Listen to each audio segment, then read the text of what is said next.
யாக்கோபின் சந்ததியார் இஸ்ரவேல் என்று அழைக்கப்படுகிறார்கள். ஏனென்றால் தேவன் யாக்கோபின் பெயரை இஸ்ரவேல் என்று மாற்றினார் என்பதை மறவாதிருங்கள். இஸ்ரவேலர்கள் 400 ஆண்டுகளாய் எகிப்தில் வாழ்ந்தபோது அவர்கள் எண்ணிக்கை மிகவும் அதிகமாக பெருகியது. இது தேவன் ஆபிரகாமுக்கும் அவன் சந்ததிக்கும் கொடுத்த வாக்குத்தத்தமான வானத்து நட்சத்திரங்களைப் போல் காணப்படுவீர்கள் என்பதை நிறைவேற்றுகிறதாய் இருக்கிறது. யோசேப்பை அறியாத புதிய பார்வோன் ஆட்சிக்கு வரும் வரை இஸ்ரவேலர் நன்கு நடத்தப்பட்டார்கள். இந்த புதிய பார்வோன் இஸ்ரவேலரின் எண்ணிக்கை அதிகமாக கூடிக்கொண்டு போவதைக் கண்டு மிகவும் பயந்தான். அவன் யுத்தம் துவங்கினால் இஸ்ரவேலர் எகிப்தியரின் எதிரிகளோடு சேர்ந்து வருவார்களே என்று பயந்தான். பார்வோன் இஸ்ரவேல் ஜனங்களின் எண்ணிக்கையை கட்டுப்படுத்த முதலாவதாக அவர்களை அடிமைகளாக நடத்தி மிகவும் கொடுமைப்படுத்தினான். அவன் அவர்களை செங்கல் செய்யவும் பின்பு பட்டணங்களை கட்டவும் வற்புறுத்தினான். அப்படி அவர்களை கொடுமையாக நடத்தின போதும் அவர்கள் பலுகிப் பெருகினார்கள். ஆகவே எகிப்தியர்கள் அவர்களை அடித்து அவர்களுடைய வேலைப்பளுவை அதிகரித்தார்கள். தங்கள் வயலில் செய்யும் சகலவித வேலையினாலும் அவர்கள் தங்கள் கால்களினாலே நீர் பாய்ச்சவும் செய்தார்கள். அப்படியிருந்தும் இஸ்ரவேலருடைய எண்ணிக்கை அதிகரித்தது. எனவே பார்வோன் ஒரு புதிய திட்டம் தீட்டினான். அவன் மருத்துவச்சிகளிடம், நீங்கள் எபிரேய ஸ்திரீகளுக்கு பிரசவம் பார்க்கும்போது ஆண் பிள்ளைகளானால் கொன்று போடுங்கள், பெண் பிள்ளைகளானால் உயிரோடே காப்பாற்றுங்கள் என்று கட்டளையிட்டான். மருத்துவச்சிகள் ராஜாவுக்கு பயப்படுவதைக் காட்டிலும் தேவனுக்கு பயந்ததினால் அவர்கள் பெண் பிள்ளைகளோடு ஆண் பிள்ளைகளையும் உயிரோடே காப்பாற்றினார்கள். அவர்கள் பார்வோனிடம், எபிரேய பெண்கள் எகிப்திய பெண்களைப் போல அல்ல, அவர்களைக் காட்டிலும் பலசாலிகளாயிருக்கிறார்கள். நாங்கள் போகும் முன்னே அவர்கள் தங்கள் பிள்ளைகளை பெற்றுவிடுகிறார்கள் என்றனர்.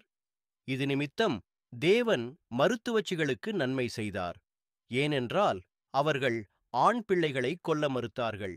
இஸ்ரவேலர் இன்னும் அதிகமாய் பலுகிப் பெருகினார்கள். ஆகவே பார்வோன் புதிய கட்டளையை பிறப்பித்தான்.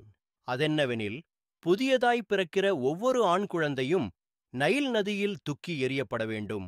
இப்படியான உபத்திரவ நேரத்தில் லேவியின் சந்ததியில் உள்ள எபிரேய குடும்பத்தில் ஒரு ஆண் குழந்தை பிறந்தது. குழந்தையின் தாய் அவனை 3 மாதம் ஒளித்து வைத்தாள். ஆனால் நாட்கள் போகப் போக அந்த குழந்தையை அதிகாரிகளுக்கு மறைத்து வைப்பது மிகவும் கடினமாயிருந்தது. கடைசியாக அவள் தன் மகனை காப்பாற்ற ஒரு திட்டமிட்டாள். நாணலினால் ஒரு பெட்டியைச் செய்து அதில் தண்ணீர் உள்ளே புகாமல் பாதுகாக்க அதற்கு கீல் பூசினாள். ஒரு நாள் அதிகாலையில் சுற்றிலும் ஒருவரும் இல்லாத நேரத்தில் அந்த குழந்தையை கூடையில் வைத்தாள். அந்த குழந்தையின் சகோதரியாகிய மீரியாம் அந்த குழந்தைக்கு என்ன நடக்கும் என்று ஆவலோடு பார்த்துக் கொண்டிருந்தாள். அடுத்த நாள் காலையில் பார்வோனின் குமாரத்தி அங்கே குளிக்க வந்திருந்தாள். அங்கே நாணற் செடிகளுக்குள் அந்த பெட்டியைக் கண்டு தன் தாதியை அழைத்து அந்த பெட்டியை எடுத்து வரும்படி சொன்னாள். அதை அவள் திறந்தபோது அந்த குழந்தை அழுததால் பார்வோன் குமாரத்தி மிகவும் இரக்கப்பட்டாள். இது எபிரேயக் குழந்தைகளில் ஒன்று என்றாள். உடனடியாக மீரியாம் தான் ஒளிந்து கொண்டிருந்த இடத்திலிருந்து வெளியே வந்து, இந்த குழந்தையை வளர்க்க ஒரு எபிரேய தாயை அழைத்து வரட்டுமா என்று பார்வோன் குமாரத்தியிடம் கேட்டாள். சரி, சீக்கிரமாய் போய் அழைத்து வா என்று அவள் சொன்னாள். உடனே மீரியாம் வேகமாய்ச் சென்று குழந்தையின் தாயையே அழைத்து கொண்டு பார்வோனின் குமாரத்தியிடம் வந்தாள்.